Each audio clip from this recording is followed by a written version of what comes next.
Okay, we've just tipped over to 12:01, so I can see people still joining us, but I suggest we make a start. As like I said, people have turned up on time. So welcome everybody.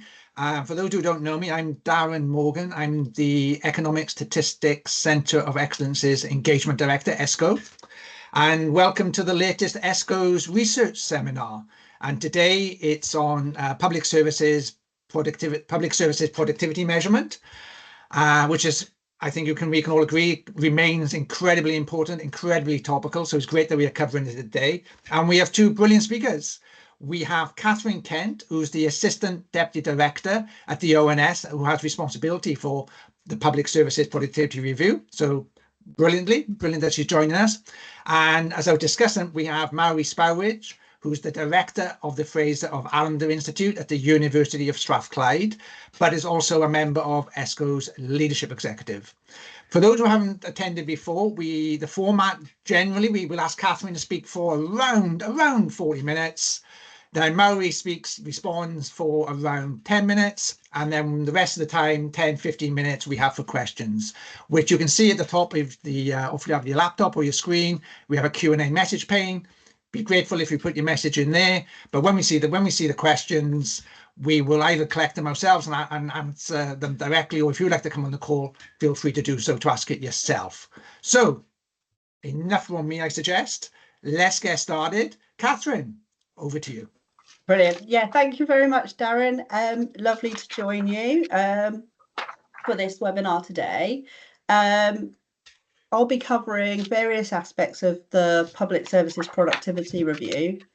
So that will be going over the details of the review, but also giving people a bit of background on how we measure public service productivity before going into some of the more conceptual challenges, research questions. Now, I've looked at the people who've attended, and I've got people who know a lot about public service productivity on the call, which is great. And also some people I don't recognise, so they may or may not have that knowledge. So I will spend quite a bit of time on the background to sort of get us all on the same page. So what will I cover today? Let's have a look. So we'll cover how PSP is measured, a little bit about the review, and I've just got one slide on the latest quarterly numbers just to keep people interested in the statistics. That will probably take half my time. Then we've got the concepts and challenges with weighting. So I thought, what shall I pick to talk about today? And I thought actually some of the challenges with weighting, and they're quite cross-cutting on the output side. So we'll be talking about alternatives to cost weighting. There'll be an equivalisation of weights in healthcare, talking about benefits and revenue weighting, and talking about preventative services. And I'm hoping that on the input side, I'll have time to talk about the idea of accounting for training costs. So let me get started then with a little bit of background. And as I said, this has been in people's consciousness for the last couple of years. So various people have given webinars or presented at ESCoE conferences on this sort of thing. But I think it's important that we go over the background of why we're here. So in June 23, Jeremy Hunt, the then Chancellor of the Exchequer, asked Ian Diamond, the National Statistician, for ONS to review how we measure public sector productivity. We have a good history of measuring this in the UK, following on from Atkinson review in 2005, which I will touch on in a minute. But as we all know, measuring productivity is essential to therefore think about how you can make policy decisions to improve productivity going forward. And public services contribute about 20% of the output of GDP. So it is a fairly chunky thing if we can ensure that it's measured correctly, and also then leads to policy interventions to potentially lead to productivity growth. And I know this won't be a surprise to everyone here, but we also have a broader productivity puzzle or productivity problem that we've had stagnation in productivity across the private sector for the last couple of decades. So I'm going to start right at the beginning with how we measure productivity, which is simply outputs divided by inputs. So it's what you get out for what you put in. And in the private sector, that's fairly okay. I mean, we still have challenges with measurement, but in a lot of cases we know the value of those goods and services, and we can come up with this in volume terms. On the public sector side, however, it's not quite as easy because we don't have. I just saw in the chat. Is there something that I should be stopping? No, No, Catherine. Just no? someone said they can't see they can't see you.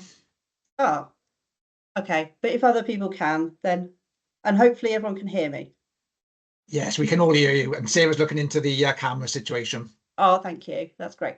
So, yeah, on the public sector side, we don't have a price. So, when we consume these services as citizens, we don't pay a market price for those.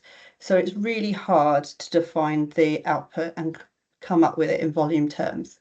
And that was the whole, driving force behind the Atkinson review. So Tony Atkinson did in 2005.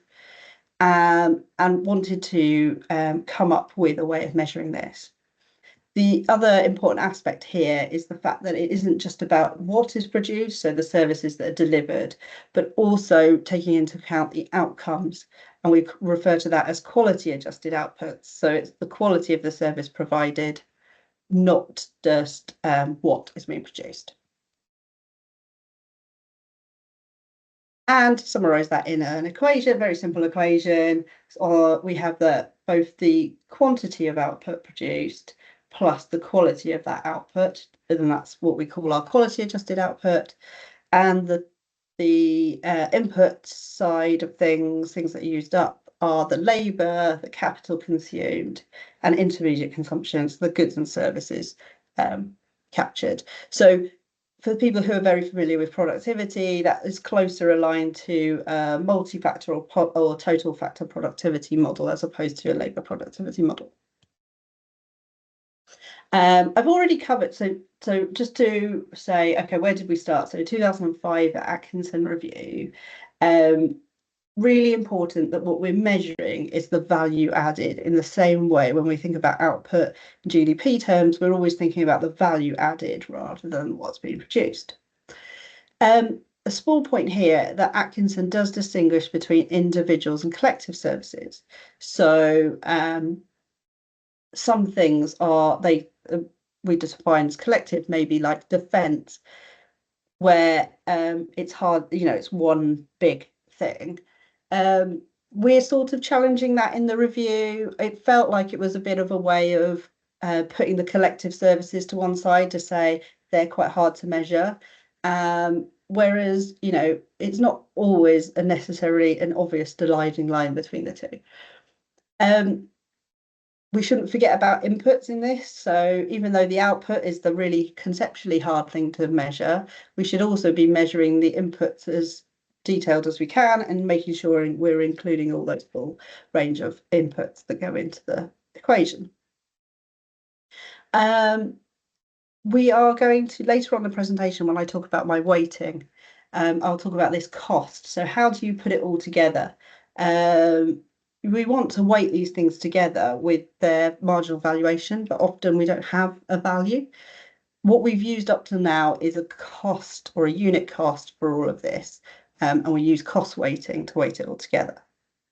But we will come back to that in the second part. And the output should be quality adjusted to take into account changes in the quality.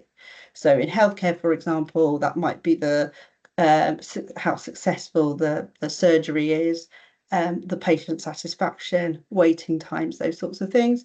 In education, whereas output might be the number of children going through school, the quality adjusted output would also take into account the attainment that they achieved through that process. So post Atkinson, so 2005 till now, ONS has worked really hard on this, and they've done really well to develop measures, particularly within healthcare and education, that take us a long way towards the gold standard with that. Bernard, you've got your hand up.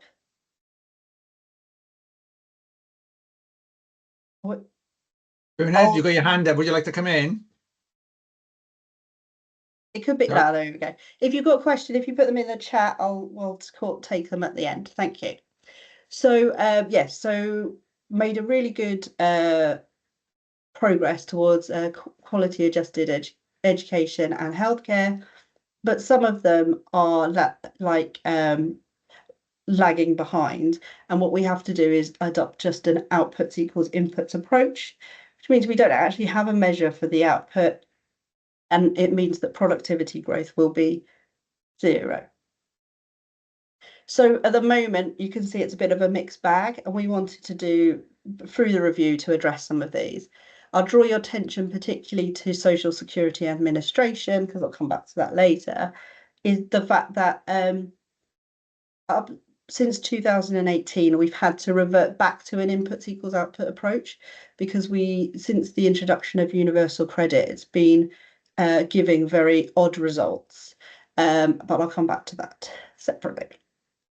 Overall, it's about 60% it's quality adjusted. But I suppose quality adjustment isn't the be all and end all.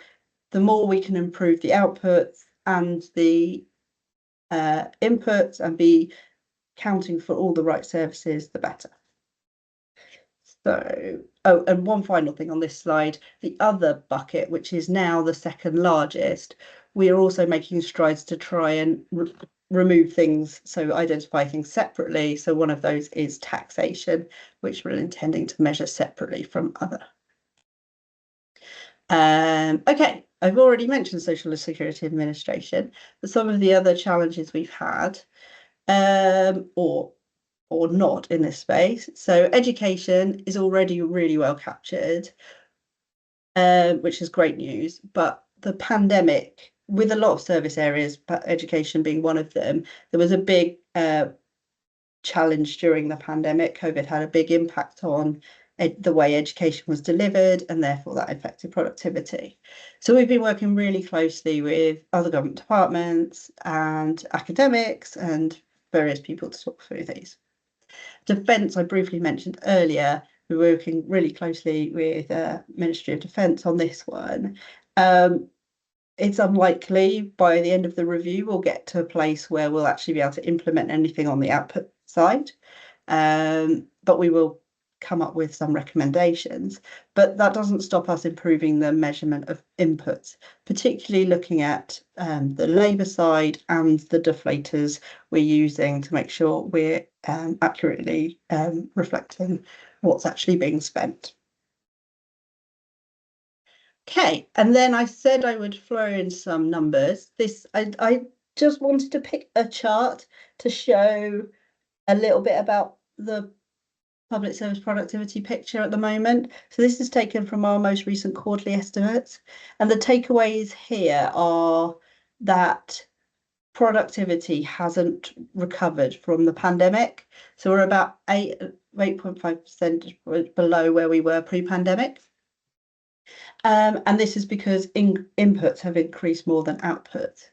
The long-term trend of productivity before 2019 was a steady increase in both inputs and outputs, with outputs increasing more than inputs and quality adjusted outputs increasing even more.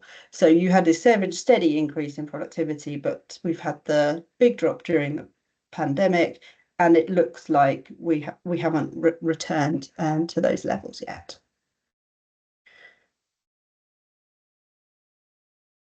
And finally, as a result related to the review, a lot of the stuff I'll talk about today, some of it's England only, but the review itself now is UK-wide, And we've been working with the devolved administrations to make sure we make improvements across the board.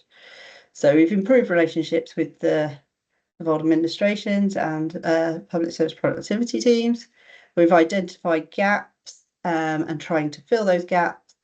And for all of these new methods, we consider the full four nations rather than just England.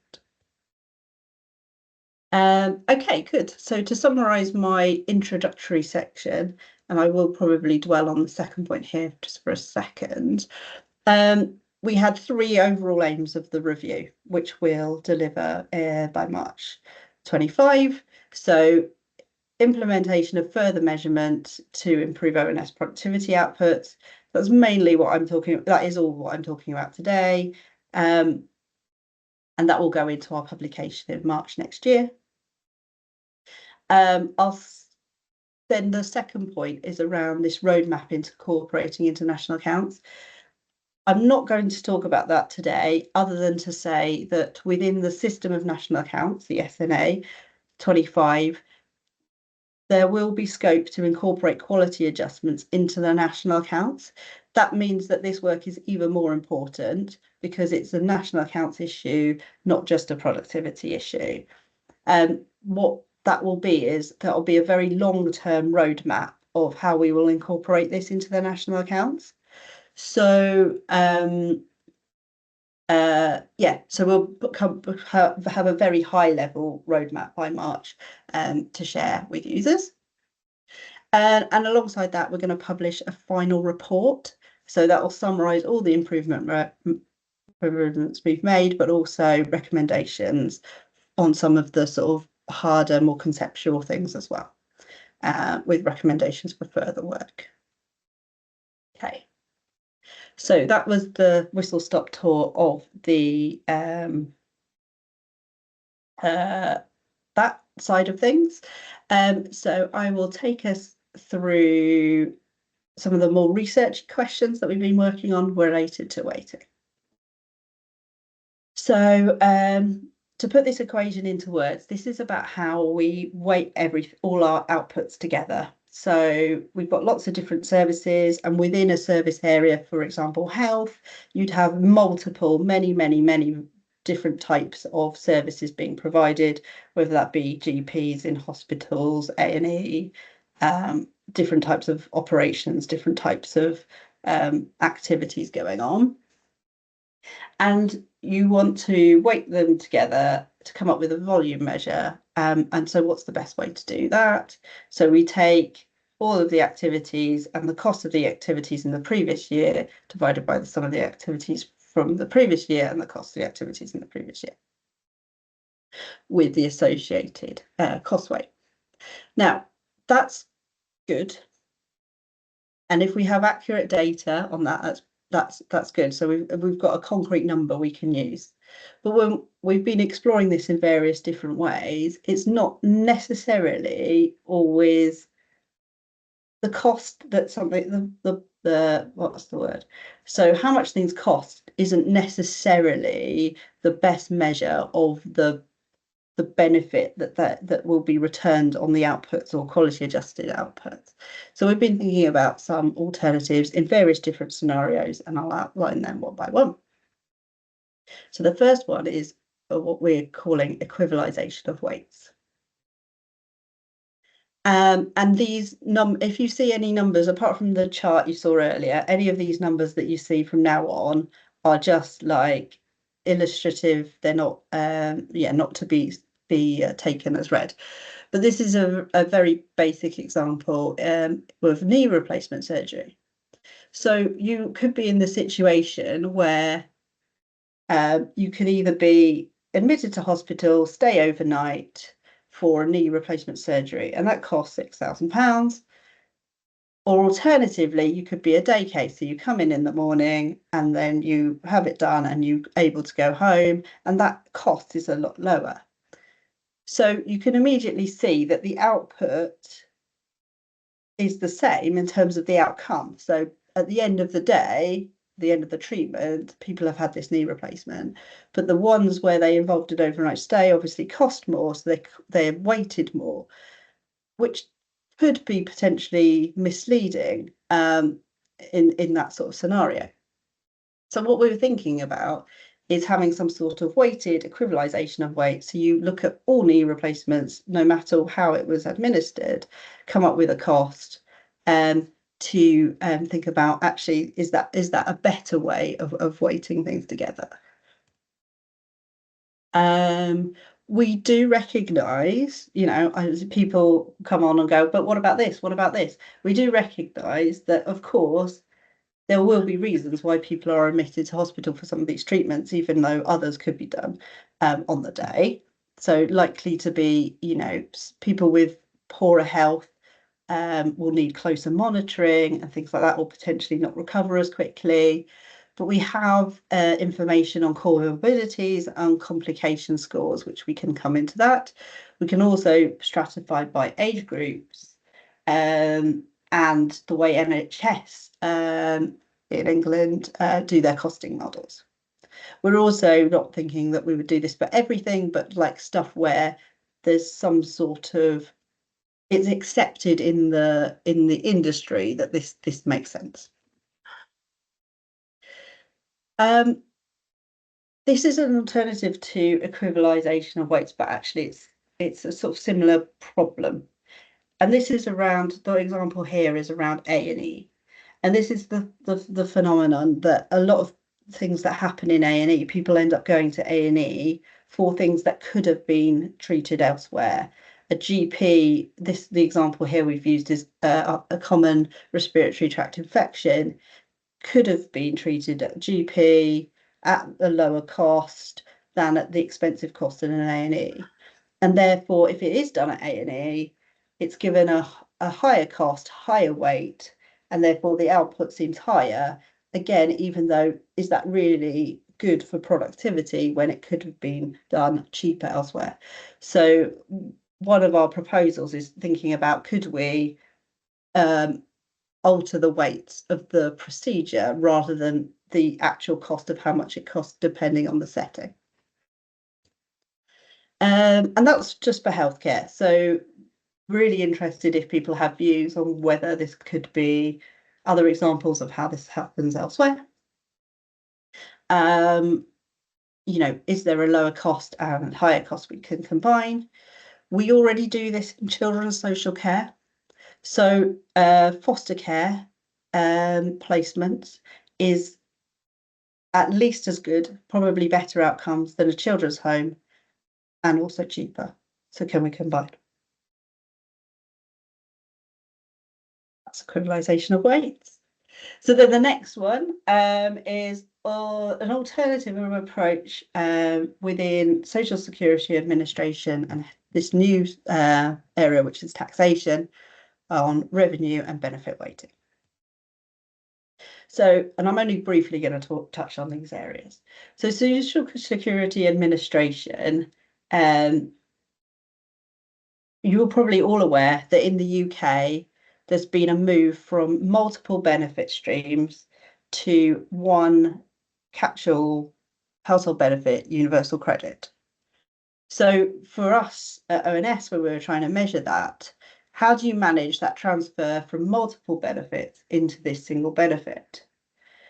Because we know that this was designed to show productivity improvements, making the process more efficient. Rather than having to process multiple claims, it can all be handled in one. However, under our standard model, you'd be replacing 7 benefits with 1.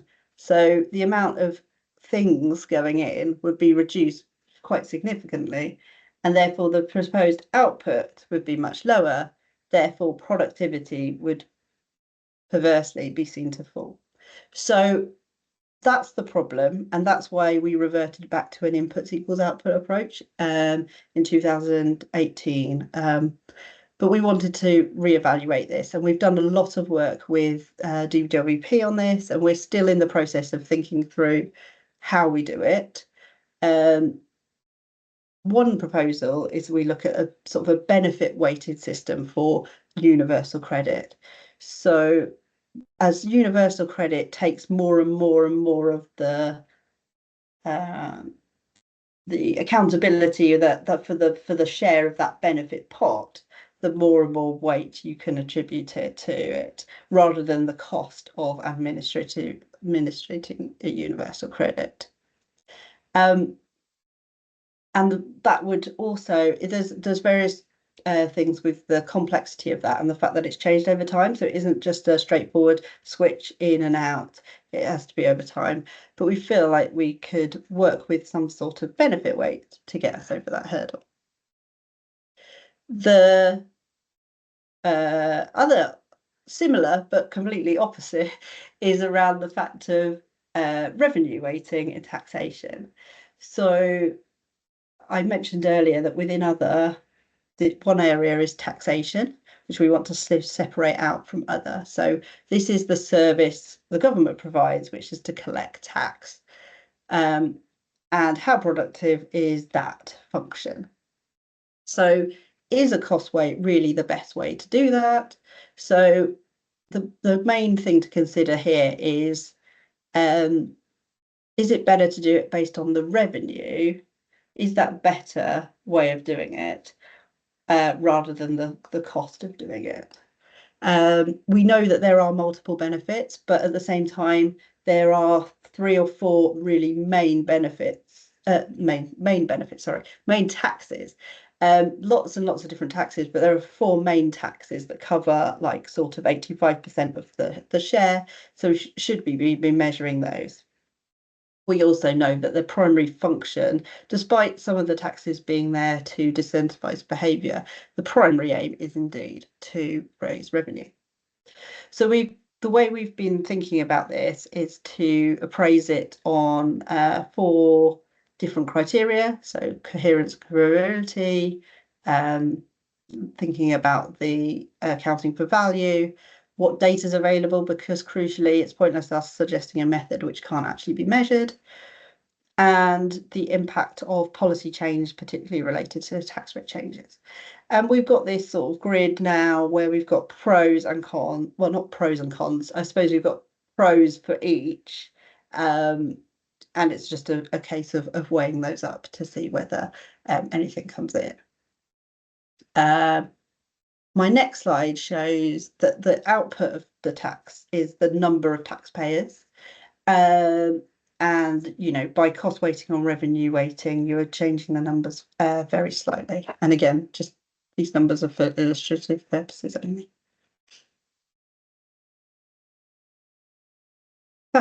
Okay, I'll just take a breath before I move on to preventative services.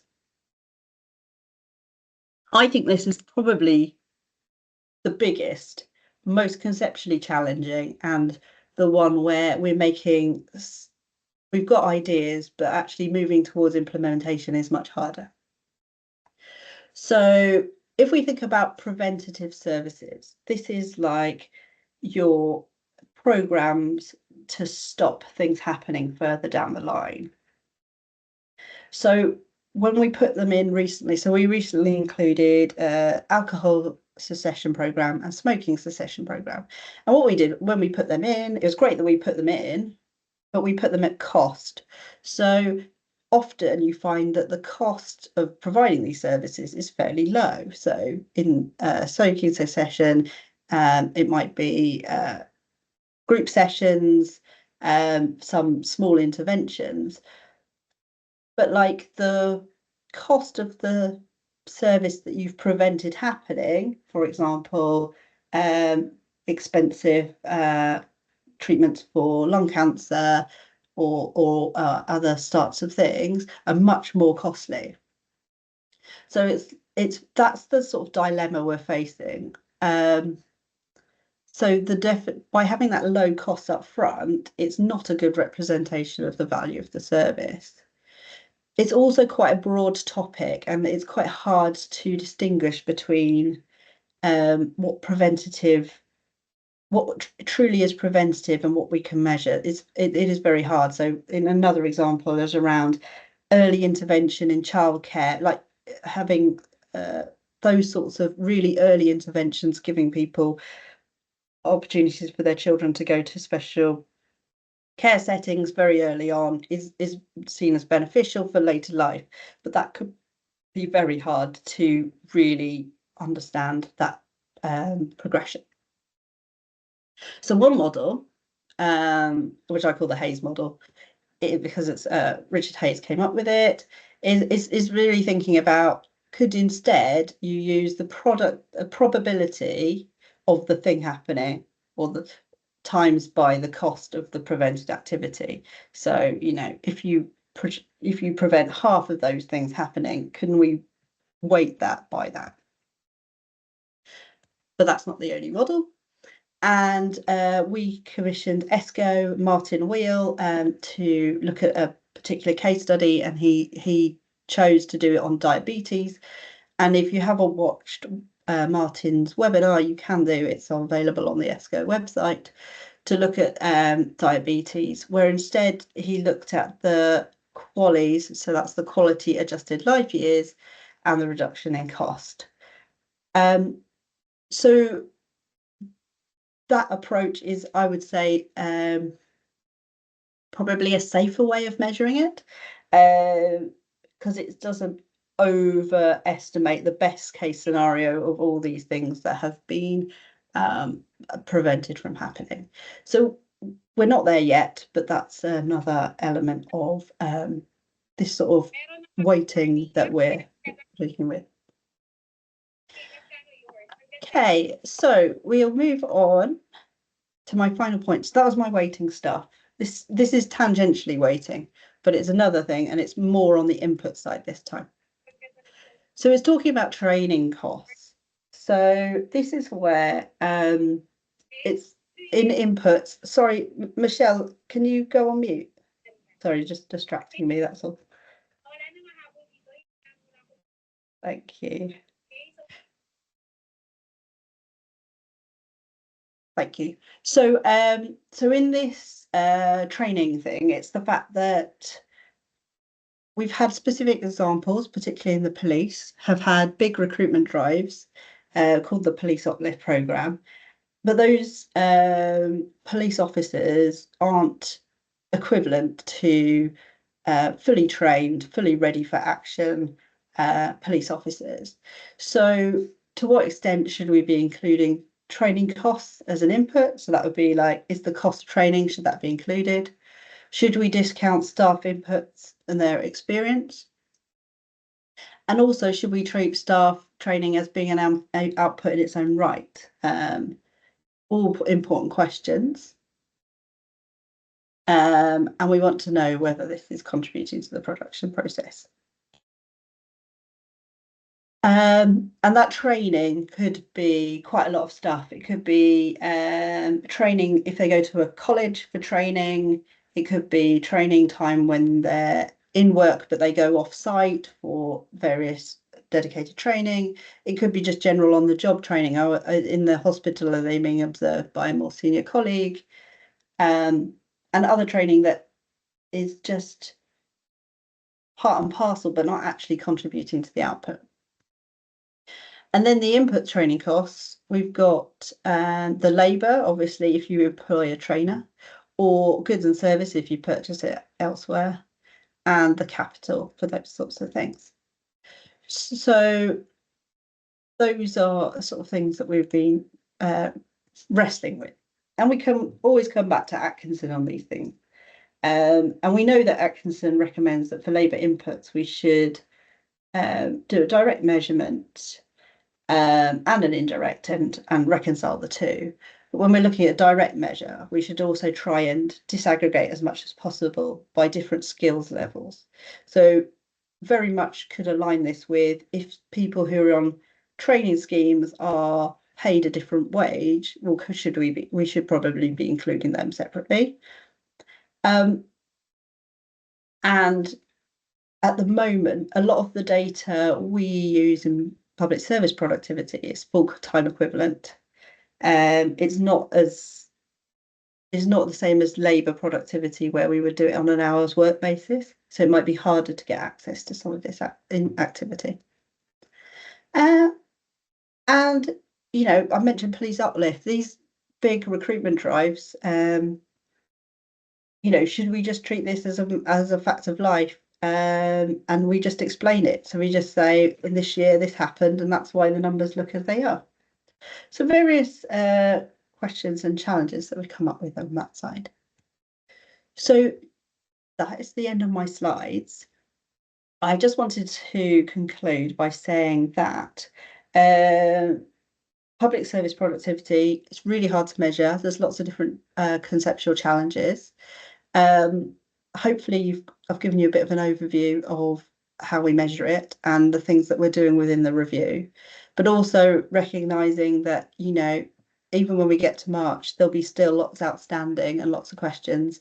And yeah, I hope I've made you think about some of these things, particularly around weighting, and maybe you've got suggestions or questions related to those. So thank you. Thank you very much, Katherine. Fascinating, challenging, interesting equally. I suggest and there are some questions already flying in quite early, so you might want to have a quick look at those in the Q&A pane. But in the meantime, I'll invite Mary to come on and give her thoughts on public sector productivity. Thanks, Darren, and thanks very much, Katherine. And I thought it was just quite interesting to think about why this was important more broadly. And I think one of the reasons why is sort of been demonstrated by the final part, not the final part, sorry, the bit on preventative services, which is where this gets really challenging when, you know, in theory, these services are being pursued because they will be better value for money for the public sector, but how you reflect that in the measurements of not just health, which might be the easiest one, you know, to do it in, given the sort of more established measures of kind of outcomes for health.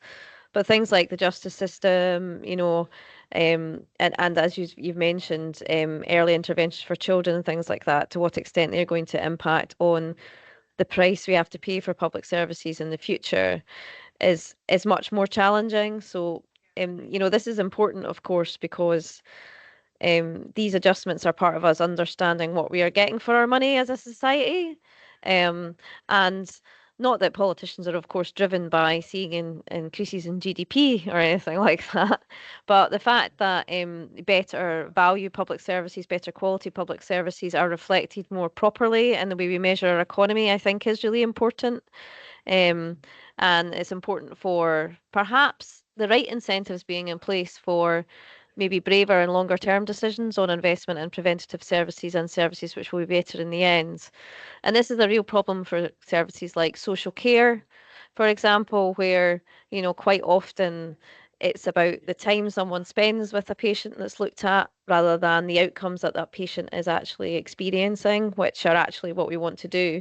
And it might be with digitization and AI, things could be done more efficiently so that maybe there is less face-to-face time, but that doesn't mean that the patient is necessarily getting a poorer outcome overall.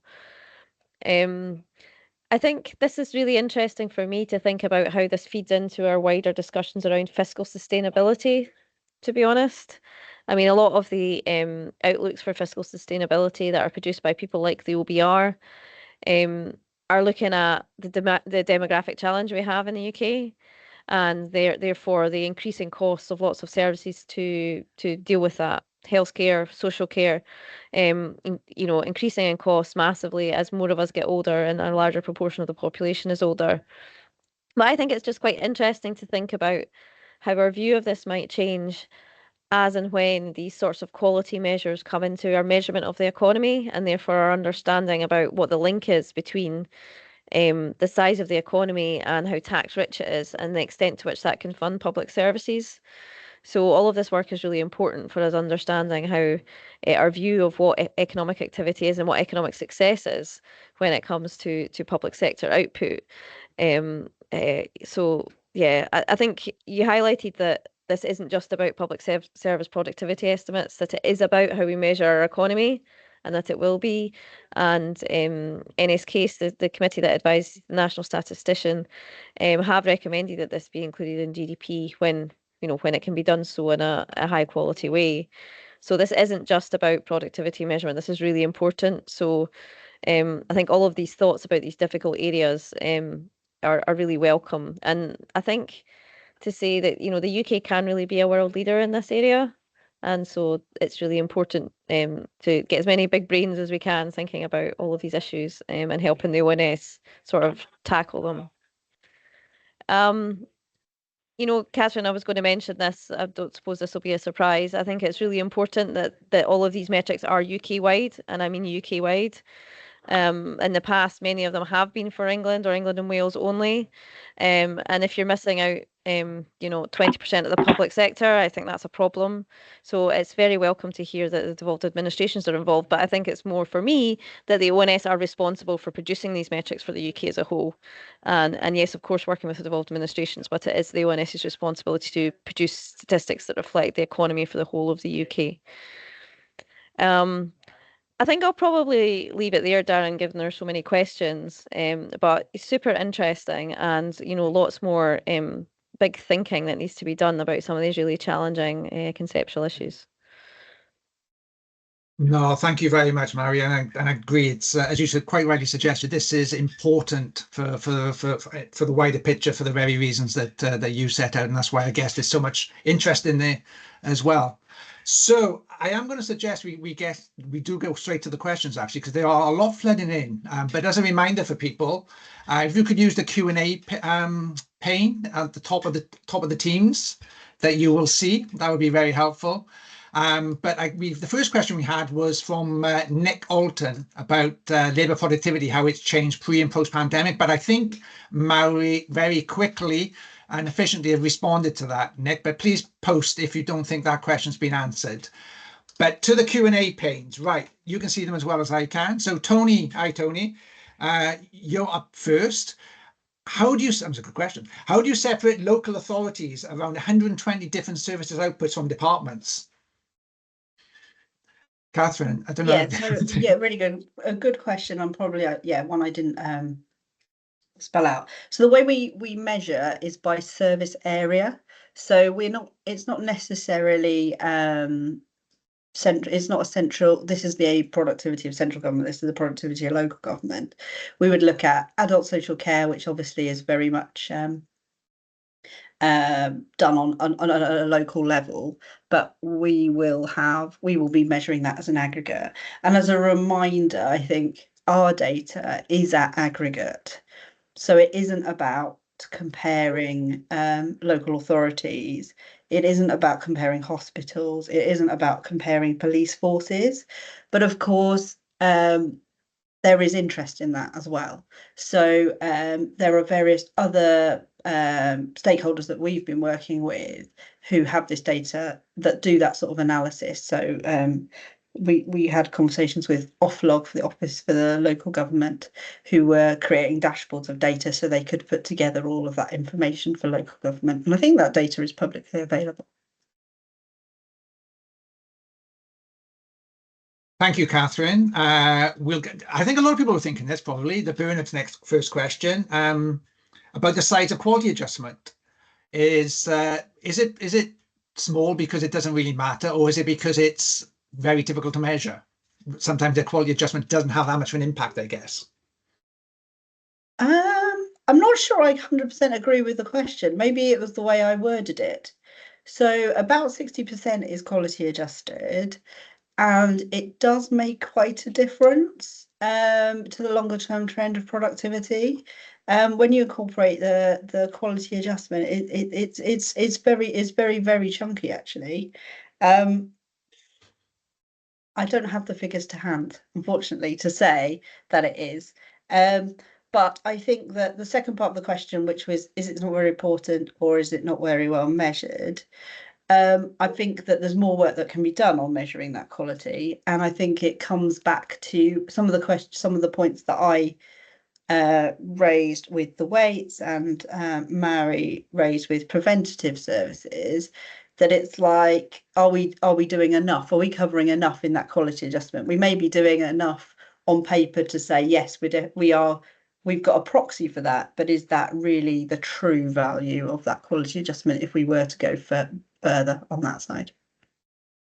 Thanks, Katherine. George is going to test our acronyms of departments, but I think she's asked, have any new developments been planned for measuring the productivity of I think it's the Ministry of Housing, Communities and Local Government? Thank Spot you. on. Thanks for the question, George. So George, George is formerly worked with me on this and is now at MHCLG. So I'm pleased that you're still taking productivity with you to your new department. This ties in with the other question around. No, it doesn't. Actually, the remaining parts of MHCLG, as Darren said, housing is probably one of the main ones, actually.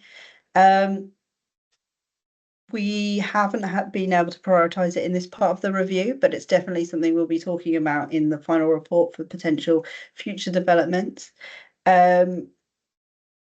So some of those elements, and also I know that they're very interested in preventative services, so stuff that we can be putting in place around that housing stuff as well, around you know, good quality housing leads to better outcomes. So putting in place yeah, good ways to keep away the damp stops them having to intervene and rebuild houses or refurbish houses further down the line. So I know they've got ideas, and it's something that we would work with them in the future on. Thank you, Katherine, again. Tony's got a second question. He mentioned, and hopefully you can see it, there is a problem of quality adjustment. Is it the state's benefit or the citizens' benefit you take into account? Ooh, good question. So I think let me check that I understand it. Yeah, it's whose perception of good quality. So our quality adjustments that we do tend to, if I give some examples of the types of quality adjustments we do currently. So in education, we take things from number of children going through school to incorporating the attainment. So you'd like to see an improvement over time in that sort of level of schooling that those children are receiving. That is both a citizen benefit and a state benefit. So yeah, so that's one aspect. On the health side, those adjustments you could we do take into account directly citizens' benefit in terms of when we talk about the satisfaction of the service that they've received. In the same way, if it was a market good, and you would be able to give it a rating on TripAdvisor or whatever, and you just wouldn't buy it again. But obviously, these services we can't not buy, so effectively we have to consume these services. So we do take that into account. I think you're right in terms of like holistic benefits to the state of a healthy society, for example, or a low crime society. So some of those big benefits that it is hard to disentangle the big stuff from the little stuff. But in a lot of cases, they are the same because people want lower crime. You know, there are benefits for people and the state in those situations. I hope I've answered that okay, Tony. Yeah, that's just my Well, thank you, piece. Katherine. Yeah, come back into it. I think Katherine did, but come back in if not. Bernard, before I ask your second question, you may see there's a team effort here. So Sarah Zeller in the normal chat have posted in the impact of quality adjustments over time, which I think helps answer your question that you asked earlier. But yes, the latest question in the health sector, there is much, and thank you, Sarah, for doing that, by the way. In the health sector, there is much talk about the potential impact of new technology. Yep, absolutely. Are you capturing that, Katherine? And if so, how? Yeah, really good question. So I say from a measurement perspective, we're certainly thinking about it. I didn't have a chance to touch on it in my presentation today, but if you look on our website, we've recently produced 2 new measures. One's related to management practices of the public sector. And there we're looking at how, like, what technology or what appetite there is for technology improvements. So use of AI, use of automation, and what's the appetite for that? And thinking of, so we've already produced statistics on that. And at the same time, we produced updated estimates from our public sector time use. So this is about how people spend their time, and we're hoping that we can work through those tasks and what tasks, how that aligns with automation. So which tasks could potentially be automated, because that certainly is a big push from government, is the fact that we should be harnessing new technologies to make our lives easier and deliver better services cheaper. I can see John. Thank you, John, for thank you, John, for posting your question in the Q&A pane. Nice to see you on the call, by the way. As you can see, say thank you for the excellent presentations. I would concur with that. I won't read all that out, Katherine. I'll let you. It's a quite a long point, so I'll let you read it yourself. But is this John's question about you know what? I will read it out, Katherine. Make no, it it's okay. I don't mind if I can read it. Aligned to departments, yeah. Okay, I've got you. So this has been tricky throughout the review, because our main stakeholders that we're talking to are departments. So you've used DWP, yeah, you used HMRC, but we've got DWP. They're big departments. Home Office is another really good example.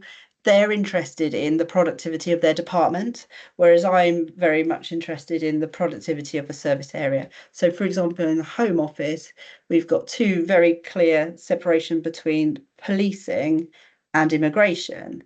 And actually, a lot of the policing activity happens at local level as well, through, police authorities and stuff like that. So it can be quite hard to reconcile those things. But all the spend comes in to us departmentally. So we've been working with the Treasury, who sort of obviously are co-leads on this review, because they want to do more as well to sort of align those, or at least see the difference between the two, because productivity needs to be a cornerstone of any department's sort of spending and review bids for future years. They need to be baking in the productivity. So they will use our data. There's also been working with their finance departments to make sure the data they have matches the data that makes it through the doors of ONS. Because if they're not the same, then that could be a driver for any mismatch. So that's why we're working with departments. But yes, there is this barrier where we are producing things at a COFOG level, which is the classification of government, which is by the type of service being provided, as opposed to the department. Department boundaries change as well over time, so it's not actually that helpful to be measuring the productivity of a particular department, because things move in and out. So yeah. It's a hot topic, John. You hit on a really interesting topic. But Mary, you want to come in and add something? Yeah, just to sort of back that up, because departmental structures do change so often, it's way more useful to think about public spending by COFOG, because it's the classifications, and also then you don't get some of the gaming you get with departmental budgets, and we can see quite clearly what money's actually been spent on. And I suppose it'd be interesting, Katherine, to know to what extent you'll be looking at working with the value for money, the new Office of the Value for Money, because you could imagine that a lot of this sort of information is very useful for them, thinking about how much they're getting out for each pound they're spending. But I'm not trying to hog the questions, so I just thought it was an interesting additional user for this information. No, that's good. Thank you very much, Mary. That's good. And here we go. 5 minutes left. 2 questions, 1 comment in the other one. So let's go. Chris how do you measure the cases prevented by a prevention measure?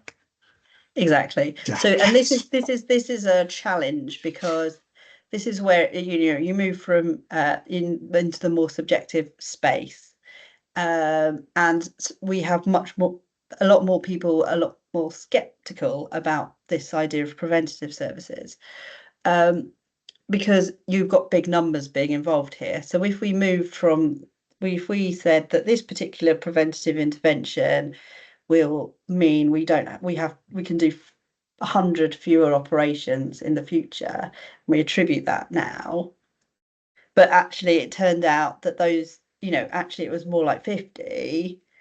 That's, you know, that's a sort of, you know, we could end up misleading. So that's where it does really become hard. The other dimension to it as well is that you may have prevented one thing happening, but that doesn't necessarily mean that that person doesn't need another intervention for another thing. I'm thinking more health there, when I'm using that as an example. But I think it's important for us to be thinking about putting some weight on it, just because at the moment it's just got such a low weight. It disincentivizes investment in that sort of stuff. And as Mary said, you know, we want to be doing what we can on the measurement side that supports this sort of more longer term thinking with decision making, rather than gaming everything short term. So, you know, at the moment, the measurement isn't set up to support that. So until we need to be a bit braver with the measurement, but at the same time, it is very subjective. So yeah, how far we can go with it, we're not sure. Oh, thank you, Katherine. And Adriana, I think Adriana asked a question, but I've just flagged up the point. I think he or she have just said initially, said you may need to discount the value of the services saved in the future. Point of thought. And the question was, in which PSP measures should the training provided in hospitals be measured? Healthcare or education? Yeah, good question, Adriana. Yeah. So and Adriana's knows a lot about public service productivity. So I'm glad I piqued your interest thinking about sort of an area which is related to the training side. We would go back to the COFOG classification, so it'd be really clear, and it would depend on the type of training, I think, being included here. In a lot of stuff, I think it would be related to the service area. So I think we would include it in healthcare, or discount it within healthcare if we went down that line. Because the education is much stricter, I think, in the types of things that are being provided, and the training is much more related to the job.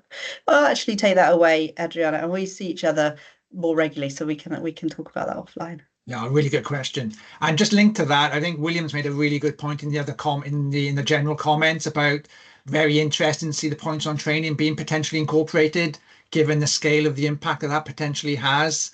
With I think William is absolutely right, isn't it? So this is not a easy. I think it just sums up. I think the questions just sum up actually how challenging this all is. So really good questions as well. Okay, we are literally running out of time to the last minute. So can I just sum up? I've got a few thank yous and a little signpost forward. Stay with us for another minute.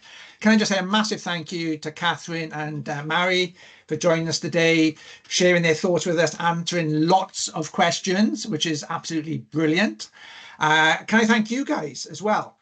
You all lead busy lives every day, and so very, very grateful for you taking out an hour to spend time with us. I hope you found it worthwhile. I'm sure you did.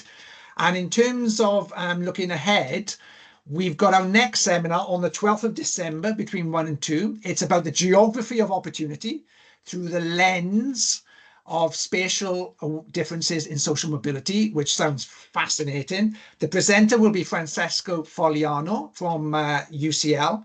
The discussant will be Xiaowei Zhu from the Institute of Fiscal Studies.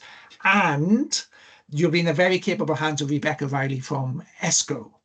So can I just say, John, do you want to come on before I say goodbye to everybody? John, I can see your hand up. No, I think you meant to clap his hands. Okay, so can I just say thank you again to Katherine, Mary, everyone for joining us. And can I also wish you a good rest of the day, a good rest of the week, and a lovely weekend when it comes. And I hope to see many of you on the 12th of December. It should be a fascinating next research seminar. Goodbye, everybody, and thanks again. Thanks, everyone. Bye-bye.